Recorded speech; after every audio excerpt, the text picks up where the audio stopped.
नमस्कार। असम के governor professor Jagdish Mukhi जी,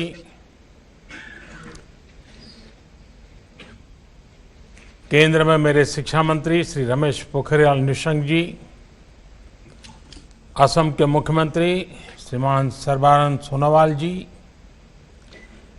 Tezpur university के vice chancellor professor V K Jain ji, अन्य फैकल्टी मेंबर्स और तेजपुर यूनिवर्सिटी के तेजस्वी टैलेंटेड मेरे प्यारे स्टूडेंट्स, आज 1200 से ज़्यादा स्टूडेंट्स के लिए जीवन भर याद रहने वाला क्षण है। आपके शिक्षक, प्रोफेसर्स, आपके माता पिता के लिए आज का दिन बहुत अहम है। और सबसे बड़ी बात कि आज से आपके करियर के साथ तेजपुर यूनिवर्सिटी का नाम हमेशा के लिए जुड़ गया है।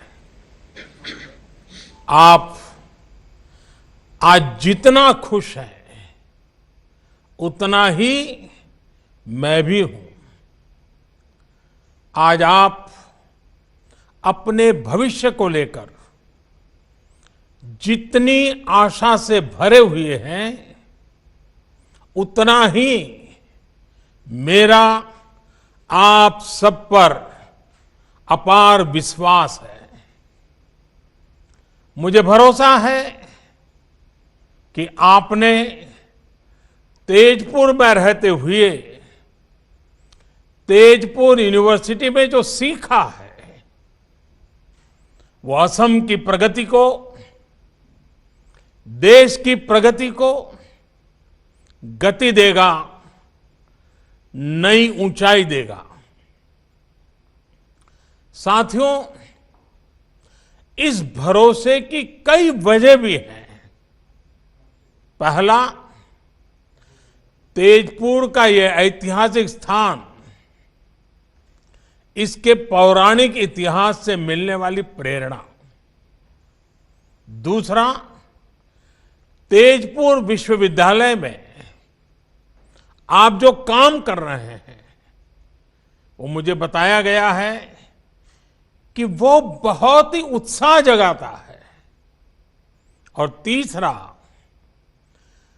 पूर्वी भारत के सामर्थ्य पर, यहां के लोगों, यहां के नौजवानों की क्षमताओं पर, राष्ट्र निर्माण के उनके प्रयासों पर सिर्फ मेरा ही नहीं, देश का भी अटूट विश्वास है।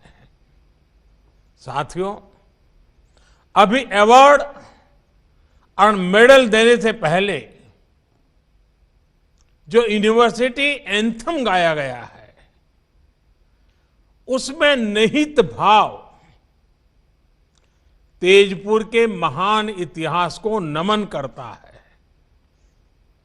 मैं इसकी कुछ पंक्तियां दोहराना चाहता हूं, और इसलिए भी दोहराना चाहता हूं क्योंकि ये असम के गौरव, भारत रत्न भूपेन हजारिका जी ने लिखी है। उन्होंने लिखा है, अग्नि गडर स्थापत्य, कलिया भौमोरार सेतु निर्माण, ज्ञान ज्योतिर्मय स्थेयी स्थान ते विराज से तेजपुर विश्वविद्यालय। यानी जहां अग्निगढ़ जैसा स्थापत्य हो, जहां कलिया भौमरा सेतु हो, जहां ज्ञान की ज्योति हो, ऐसे स्थान पर विराजमान है तेजपुर विश्वविद्यालय। इन तीन पंक्तियों में भूपेन दा ने कितना कुछ वर्णित कर दिया है। अग्निगढ़ का राजकुमार अनिरुद्ध, राजकुमारी उषा, भगवान श्री कृष्ण से जुड़ा इतिहास, महान अहोम शूरवीर कलिया भोमारा फुकुन की दूरदृष्टि, ज्ञान का भंडार, ये तेजपुर की प्रेरणा है। भूपेंद्र के साथ ही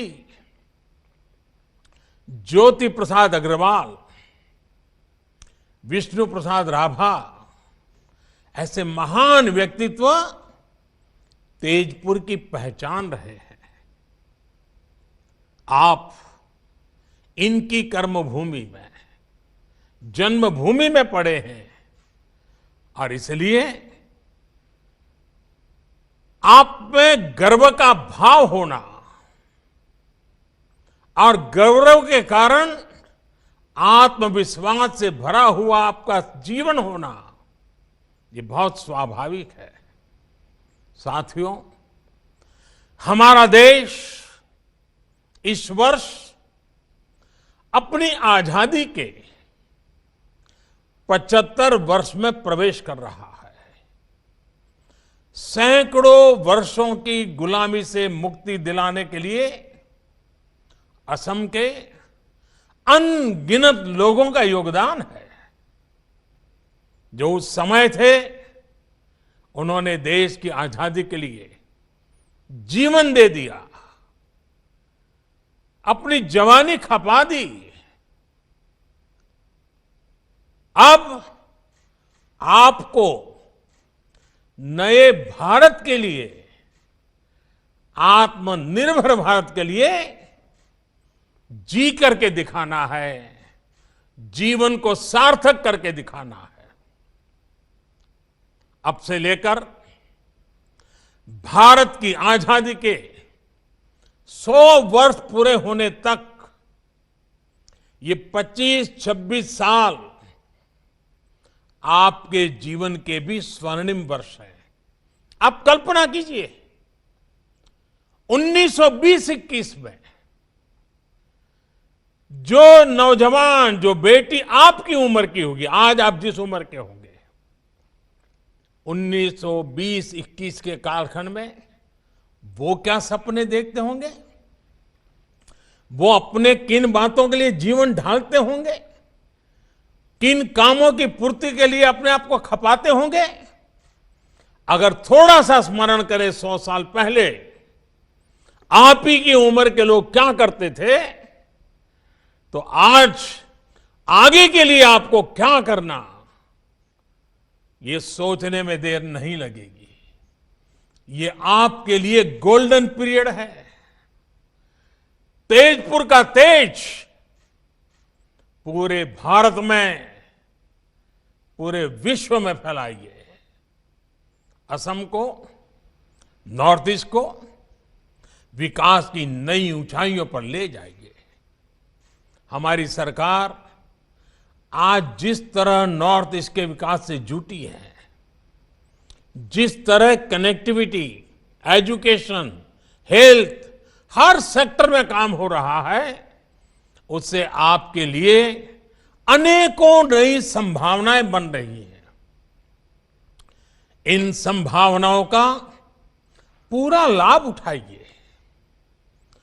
आपके प्रयास ये बताते हैं कि आप में क्षमता भी है, नया सोचने, नया करने का सामर्थ्य भी है।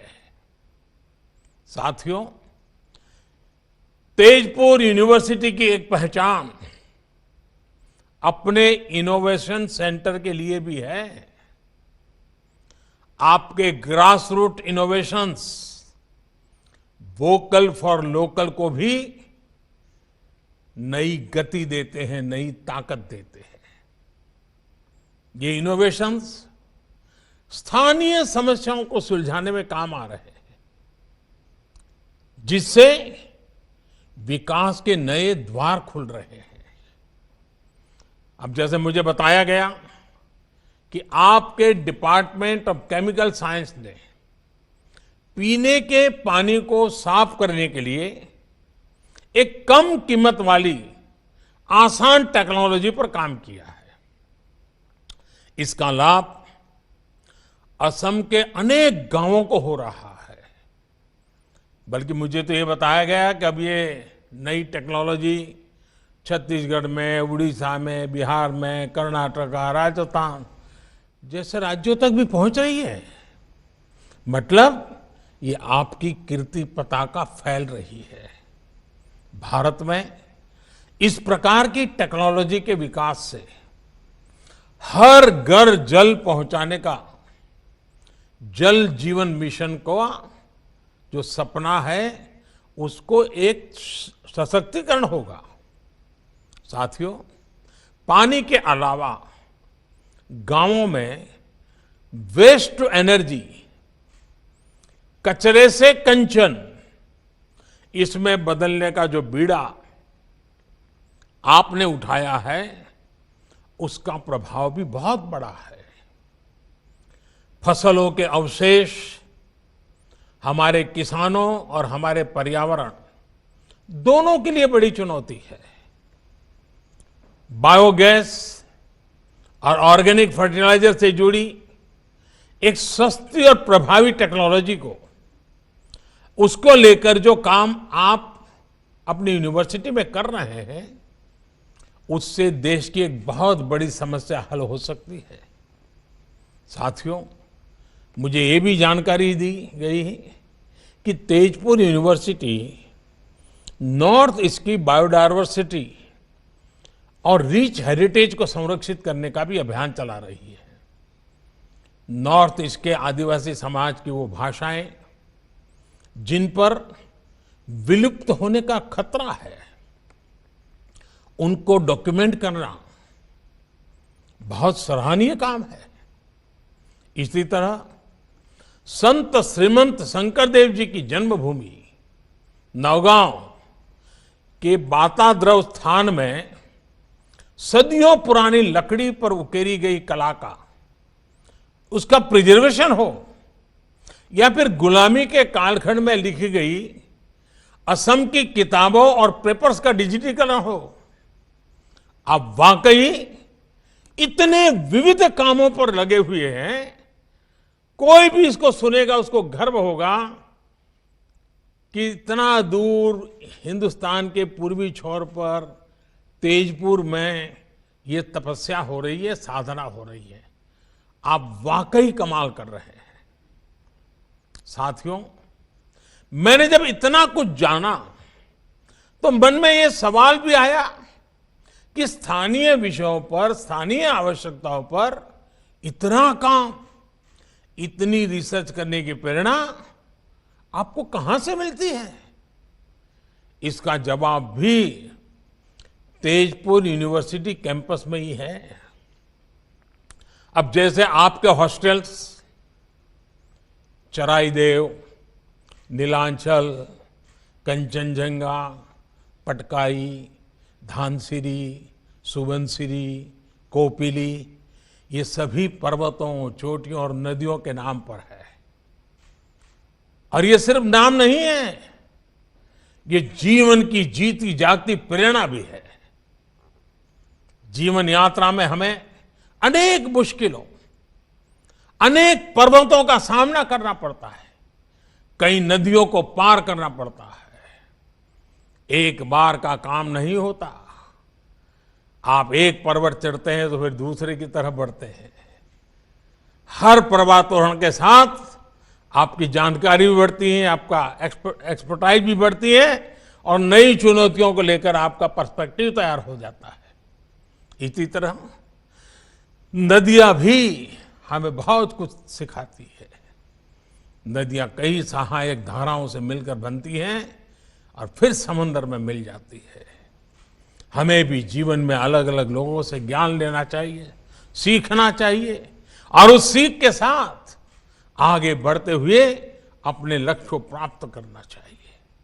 साथियों, जब आप इसी अप्रोच के साथ आगे बढ़ेंगे तो असम, नॉर्थ ईस्ट देश के विकास में अपना योगदान दे पाएगा। आपने देखा होगा, कोरोना के इस काल में आत्मनिर्भर भारत अभियान हमारी वोकैबुलरी का अहम हिस्सा हो चुका है।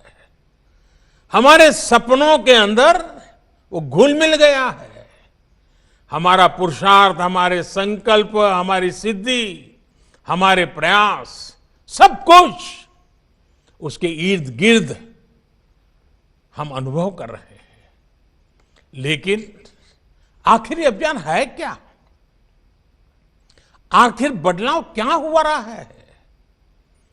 क्या ये बदलाव सिर्फ रिसोर्सेज में है? क्या ये बदलाव सिर्फ फिजिकल इंफ्रास्ट्रक्चर में है? क्या ये बदलाव सिर्फ टेक्नोलॉजी में है? क्या बदलाव सिर्फ बढ़ती इकोनॉमिक और स्ट्रेटेजिक माइट का है? ऐसे हर सवाल का जवाब हाँ में है। लेकिन इनमें से भी जो सबसे बड़ा परिवर्तन है वो है इंस्टिंक्ट का, एक्शन और रिएक्शन के नजरिए का है।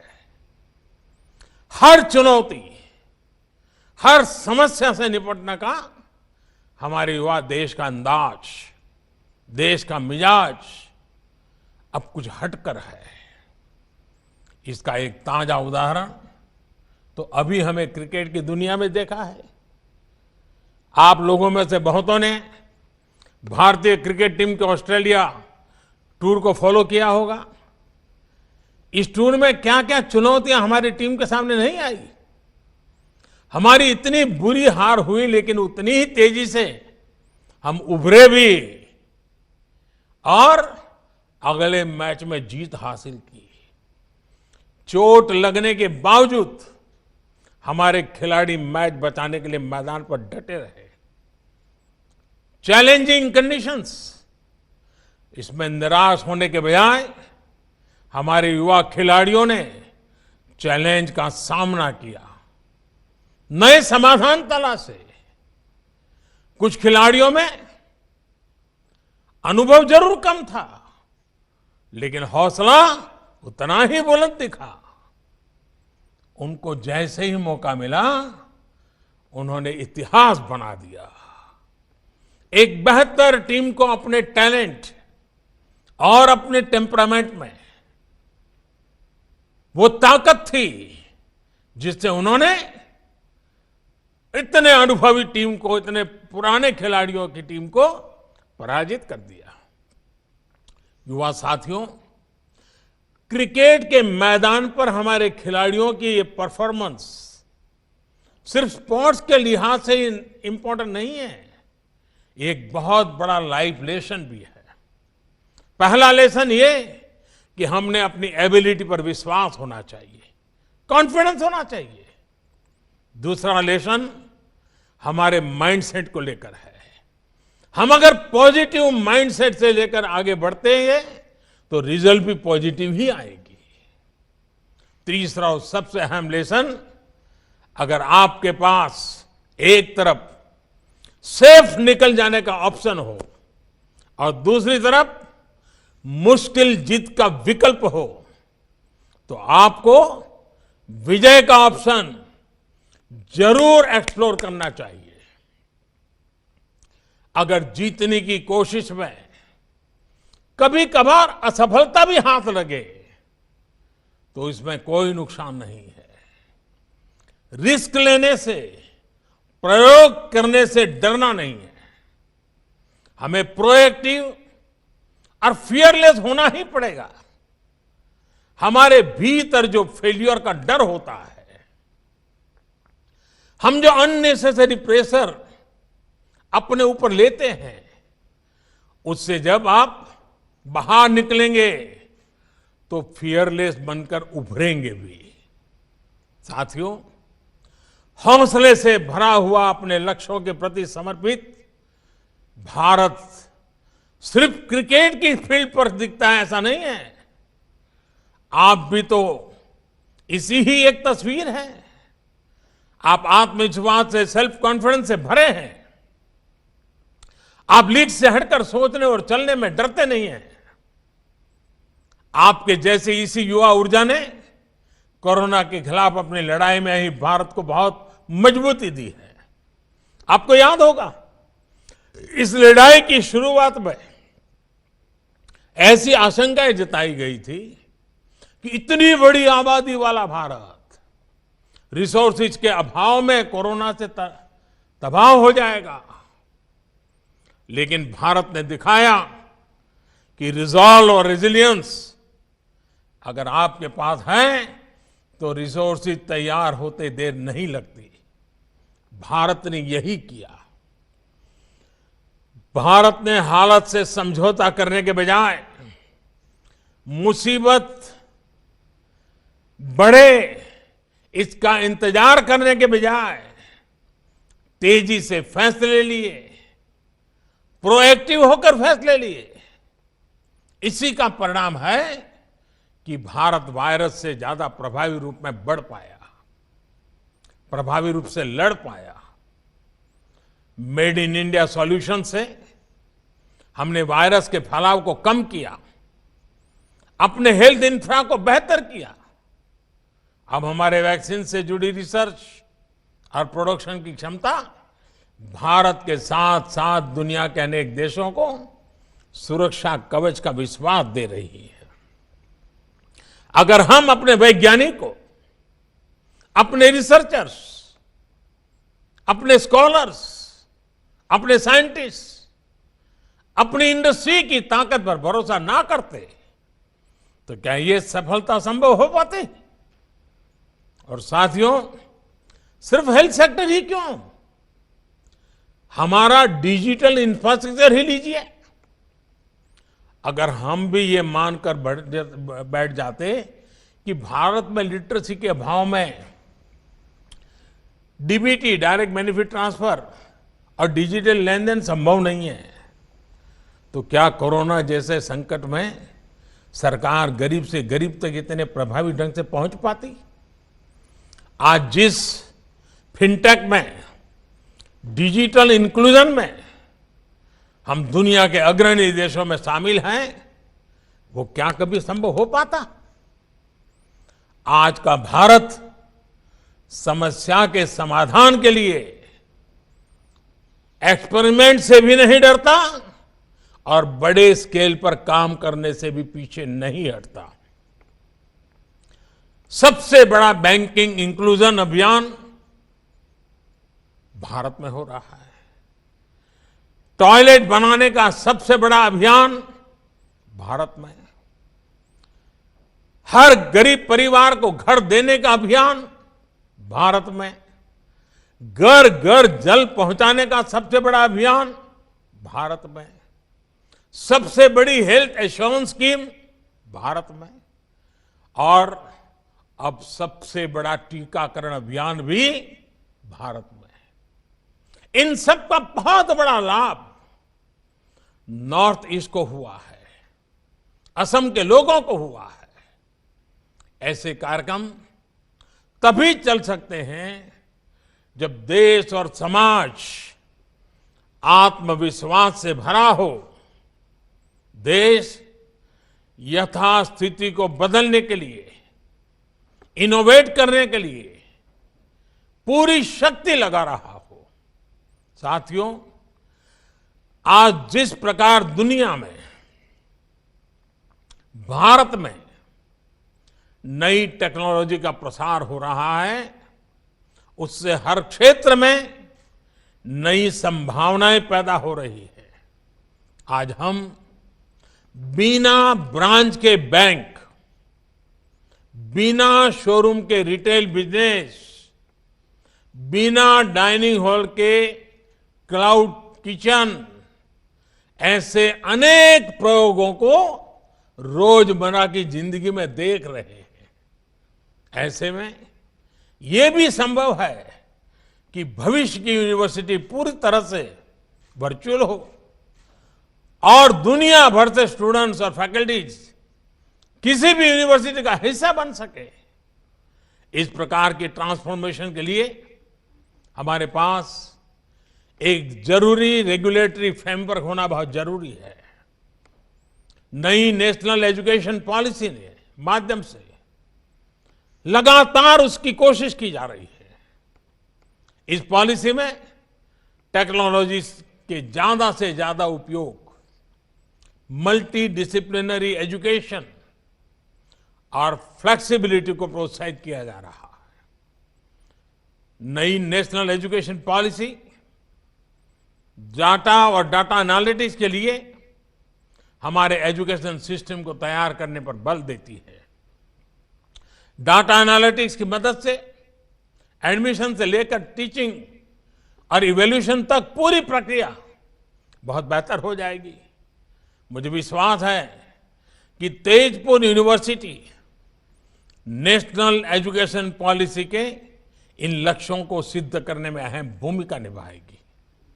मुझे तेजपुर यूनिवर्सिटी के ट्रैक रिकॉर्ड और उसके सामर्थ्य पर पूरा भरोसा है और मैं अपने स्टूडेंट साथियों को ये बात विशेष तौर पर कहूंगा कि जब आपकी फॉर्मल एजुकेशन पूरी होती है तो आप सिर्फ अपने फ्यूचर के लिए नहीं बल्कि राष्ट्र के फ्यूचर के लिए काम करते हैं।